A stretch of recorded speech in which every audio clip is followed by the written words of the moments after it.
A vet noticed a strange ultrasound of a pregnant tigress and called the police immediately. John Pringle loved animals.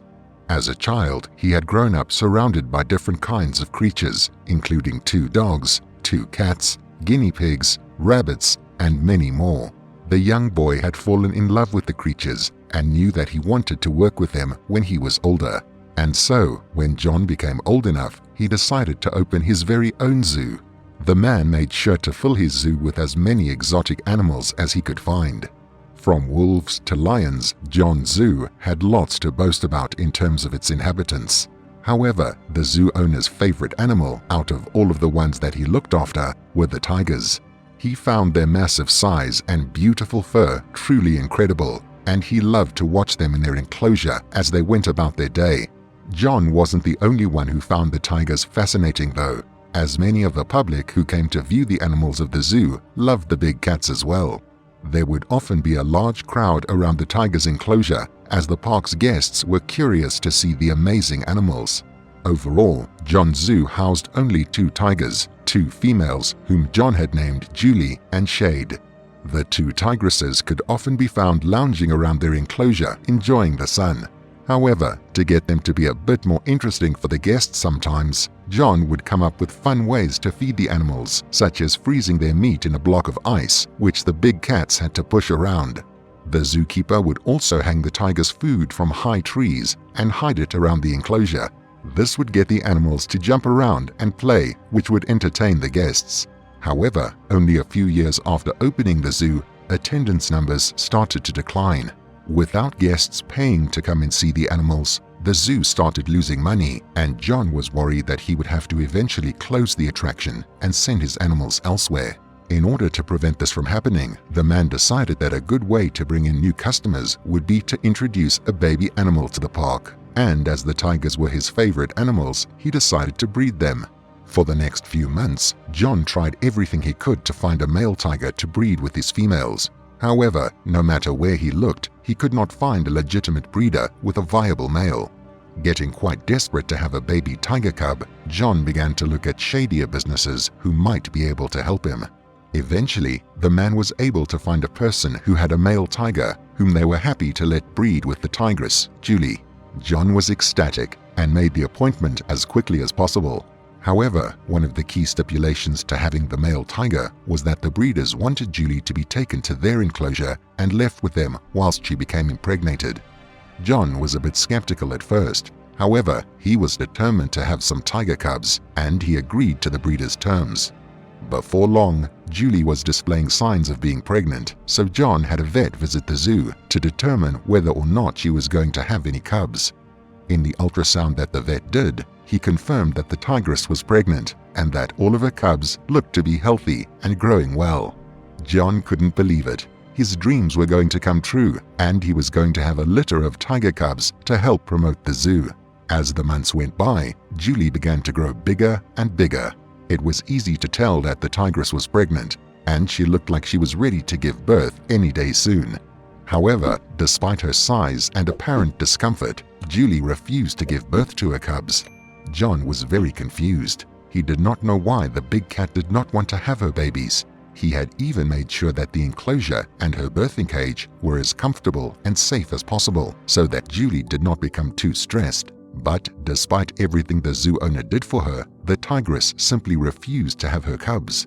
Worried about the animal's health, along with her babies, John decided to call a vet to see if they could discover what was wrong. However, when the vet got to the zoo to examine the animal, he noticed something very strange and immediately called the police. When the vet arrived at John's zoo, he quickly went over to the tigress, who had laid down and couldn't get back up again.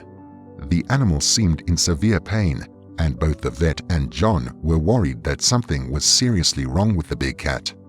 The vet began to check the tigress's stomach to see if he could feel anything unusual, and he was surprised when he came across a strange, hard lump in her lower abdomen. Concerned about what it could be, the vet quickly sedated Julie and began to do an ultrasound on her to see what he could find. After a few tense minutes, the vet suddenly stopped the ultrasound and told John that he needed to make a quick phone call. Confused, John agreed and watched as the vet walked off. A few minutes passed and the vet came back into the surgery, at which point John asked him if everything was okay with his tiger. The vet reassured the man that everything would be fine, but he needed to wait for some backup as he needed to perform a little surgery. Around 15 minutes passed before John suddenly heard a siren. It sounded like the police, and more than that, it sounded like they were heading towards the zoo. Sure enough, only moments later, a police car pulled up to the zoo and 2 officers got out. John asked the vet what was going on, to which the man replied that he believed that there was an illegal implant in the tigress which was causing her a lot of pain. The vet then told John that he would have to perform a small surgery to get the implant out of the animal. Whilst he was doing this, the police questioned John about where he had gotten his tigers from, why he was breeding them, and who he had used as a breeder.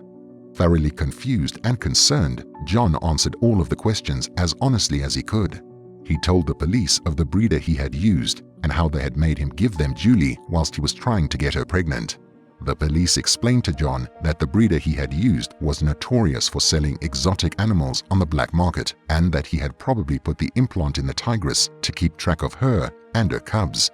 By doing this, he would then be able to come and steal the cubs to sell them later. John was astounded at this discovery. He had no clue that someone would do such a thing to these majestic and innocent animals.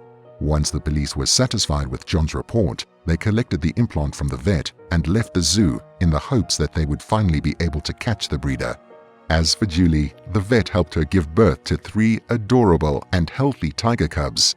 However, when John finally saw the baby tigers, he couldn't believe his eyes.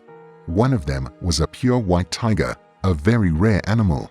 The man came to the realization that it was probably this cub that the breeder was going to try and steal. Thankfully, the police and the vet were able to help him out so that he could have an adorable tiger family to look after at his zoo. After a few days of resting, John eventually let Julie and her babies back out into their enclosure. The cute family brought many new customers to the zoo, which meant that it could stay open. However, John was simply pleased to see the amazing family of tigers interacting and playing with one another. It was more than he could have ever asked for. Not long after the cubs had been born, John also received news from the police that they had found the breeder who had put the implant into Julie and arrested him. John was pleased that there would now be no danger for his tigers and they could live and grow up happily together. What an incredible story! Let me know what you thought about it in the comments below, and don't forget to like and subscribe for more amazing tales.